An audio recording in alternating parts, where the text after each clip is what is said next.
So I have prepared a discussion on JD Vance. JD Vance, you may have not, or you may have heard that he has a fondness for couches. So this is a real headline that was in the AP. No, JD Vance did not have sex with the couch. So I'm leading with this because they ended up having to take this down. I will explain how we got to this point. Yes, question. Okay. I was going to say, how can they fact check that? They don't know if he's never had sex with a couch. Did they check the couch in question for semen? I think that's why they took it down. Yeah. Well, that's exactly yes. So as Andrew noted here on Twitter, how do you fact check that? Do you interview the couch? Because the reality is he may very well have. They don't know that you can't fact check that. So I want to get into some of the fun that people have had with this story, because over the past, really since a week ago, I'll show you how it started, but I want to show the memes first before I get to the genesis of this whole story. This is one of my favorite ones. I did not have sectional relations. I did not have sectional relations. Here's a really good one. JD Vance when she wants to get on top.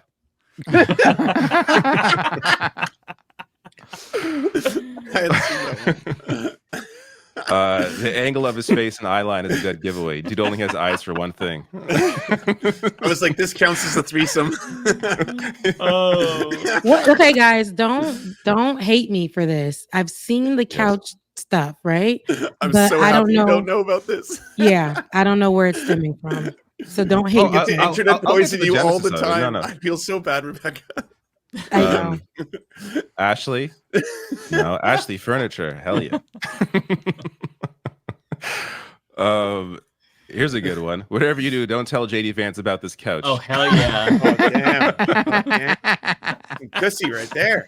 Hell yeah. That's a caked up ass couch. God damn. Yeah. I want to really feel you though.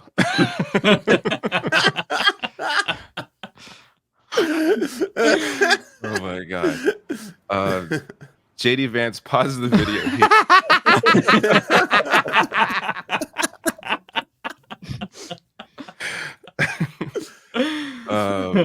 Here's another one. JD, no, that's not what intersectional means. This one is really good. I have a raging boner. I need a couch now. Call JD Vance 877 couch now. I don't know the reference on this one. It's a commercial. Is it like a commercial? Old even I've seen that commercial. Do not show the couch to JD Vance. What? I don't show that couch to me. What the fuck is that?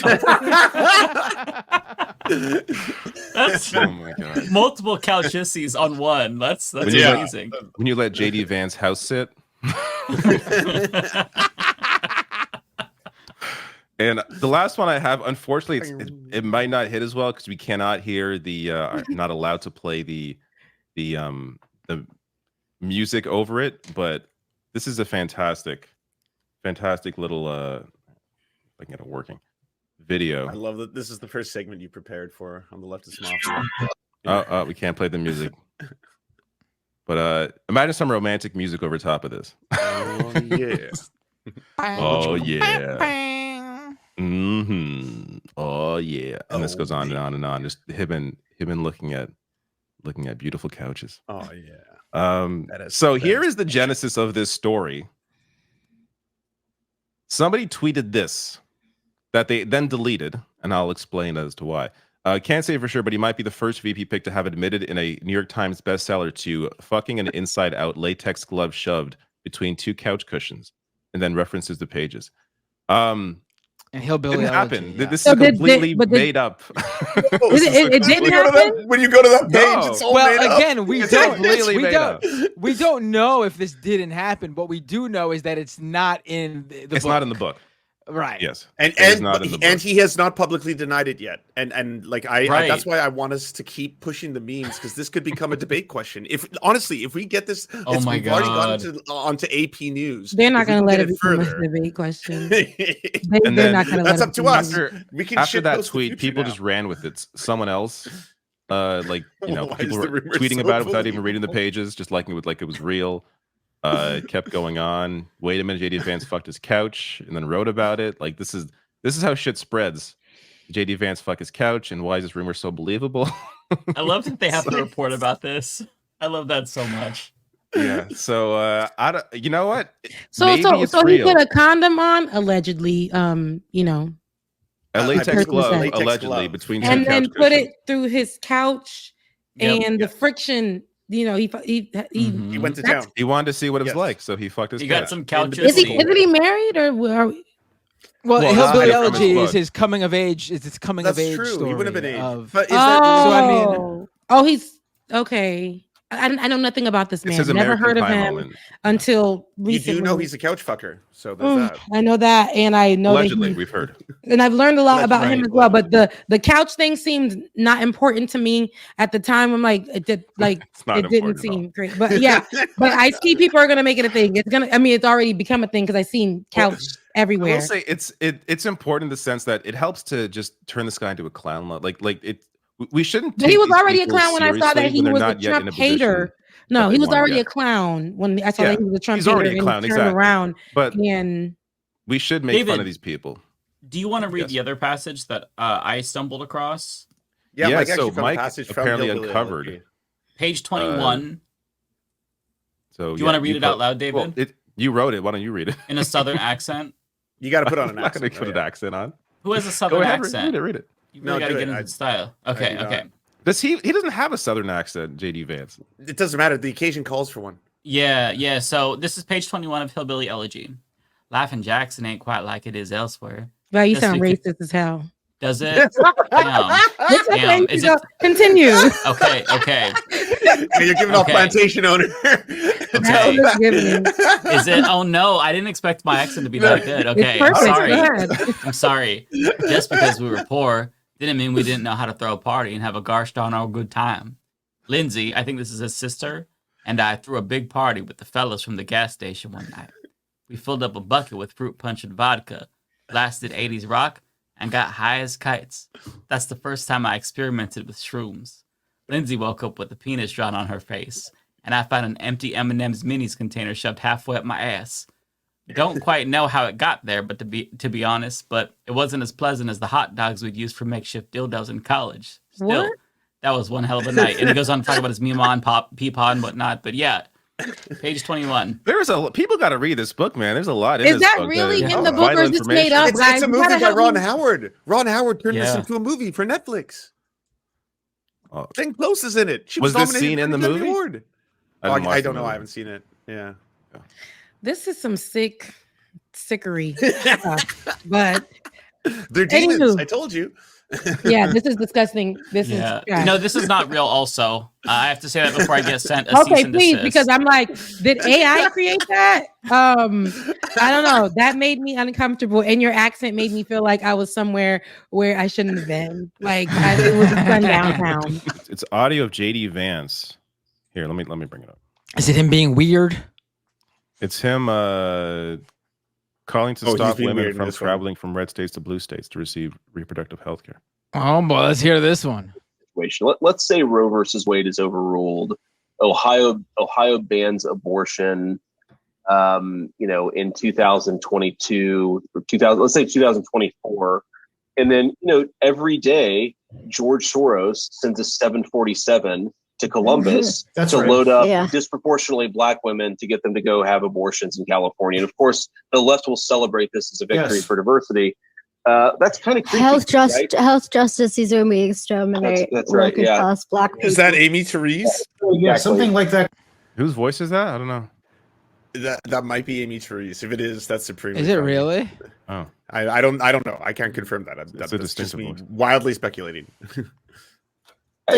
Something like that could. I mean, that would be a really weird turn of events that could happen. Yeah. Yes, and it's like, if that happens, do you need some federal response to prevent it from happening? Because it's really creepy. And I'm pretty sympathetic to that, actually. What's creepy for me to be like, I'm gonna go to North Carolina to go get an abortion? Like, how that's twisted creepy, is that or is thought that process? healthy? Wow. Is it healthy? Blocking them from doing that somehow, that's not creepy. But them getting reproductive health care, that's creepy. Like it's just this twisted worldview. He's such an authoritarian freak. Oh, I'm not sure if you all saw this as well. Trump is trying to distance himself from Project 2025 but the guy, Mark Roberts, who is the president of the Heritage Foundation, so he also wrote the foreword for Project 2025, but he's publishing a book in September. And can you guess who wrote the foreword for his book? Donald Trump. JD Vance. Oh, look, me, Donald Trump. And I was thinking about that. I'm like, Donald Trump can't even write a forward. What is he saying? It's going to be terrible. Like, yeah. That would be a hilariously so there's a stupid connection forward. In all of it. Yeah. And they had to change the title of the book because it was something about like burning down America or whatnot. So they changed it to like changing America or something like that. I have a video coming out sometime next week. I've been kind of doing a little bit of research for it, but yeah, it's JD Vance was not a good pick. He's not a good pick. I don't think he's gonna last. Like we know Donald Trump. I don't know what the process is, if they can't, but they're gonna do something to make him like bow out or something, or let him go through the whole campaign and then just throw him away like Donald Trump does everybody. Hopefully he don't win, but we'll see how that goes. Yikes, this guy is trash. I mean, like, no, so and then coming out of nowhere, at least make a great name for yourself, but off the gate is garbage. It's just like clownery. It's your joke. So yeah, I think you're right, Rebecca. Look at this. Look at this. I mean, worse than Sarah Palin by a lot, actually. That is quite the feat.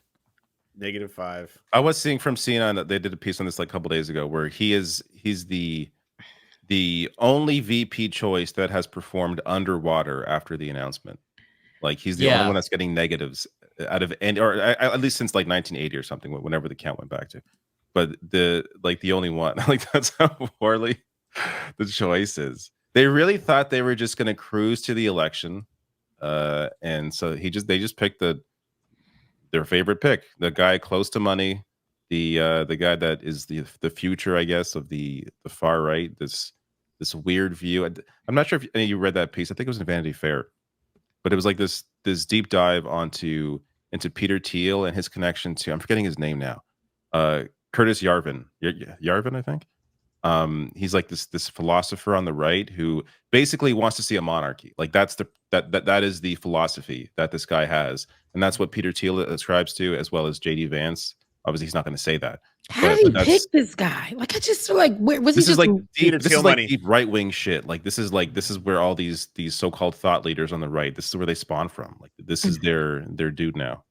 His sons are the ones that convinced him to pick JD Vance because he was going to pick Doug Burgum, and then his sons were freaking out. I love that. Apparently, like the quote from NBC News is that they went batshit crazy, and they said, "No, JD," and so he went with his sons. That's so funny. Not a good decision. I mean, look, I think Rebecca could be onto something. He saw the bump that Democrats got when they replaced Biden, so maybe he thinks he'll get a bump if he replaces, JD Vance. I don't know. This is the piece that I was talking about, and JD Vance is quoted in here as well. Ben Greenwald hates this is from a couple years ago. He's losing his mind about it. Curtis Yarvin, this is like the rising right wing thought leader, and this guy's connected to Peter Thiel, and of course JD Vance connected to Peter Thiel. So yeah, it's a very long piece. There's a Haitian but it's a very interesting read. There's a Haitian thing like that says you don't have a face, like upagin figi. Like, how are you not ashamed to be out there saying that you were anti-Trump and then immediately you go and, like that's called snow. That means that you don't have a face. I don't know how that doesn't sound good in English, but in Creole it means like you don't have no kind of I didn't realize how great Trump was till he won the election and all. He just changed his mind because he realized he's no longer America's Hitler. Yeah, he went from America's Hitler to America's dad. That's crazy. That's the embarrassing part for some. Listen, you're not embarrassed. There's no shame. Like that's why Trump loves it. He loves when they bend the knee. Like all of a sudden it's like, oh, you're an example of like you just turn it around. Like I'll let you back in. You can come back to the bosom. It gives you're on your knees with a lot. Like you rented penthouses on Trump's dick for no reason. Mm-hmm. You have to did all of that, and now this is what you're doing. Absolutely not. Vance was baptized into the Catholic Church in 2019. That was yesterday. Right before the Isn't Senate. that fucking weird? Isn't that really weird? Mid-30s, you become Catholic. Like this is clear. It was all clearly a play, right? Like this is a guy after power. I don't think he actually is he religious. Who the fuck knows? But it's what he had to do to be in the position that he's in now. It's just so bizarre. Yeah, he's more inauthentic than like Hillary Clinton, because at least she wants power and will say and do anything for power. But he changed his identity for power. That's crazy. Anyways, he says, "Subjugs, do you think Vance ever had to pay to have a sofa fly to a blue state to take care of it before it popped out of a footstool?" Wait, let me read this again. Pay to have a sofa fly to a blue state to take care of it before it popped out of a footstool. That's so ridiculous. That my eyes were glazing over. I'm like, hey God, this is like that's so ridiculous.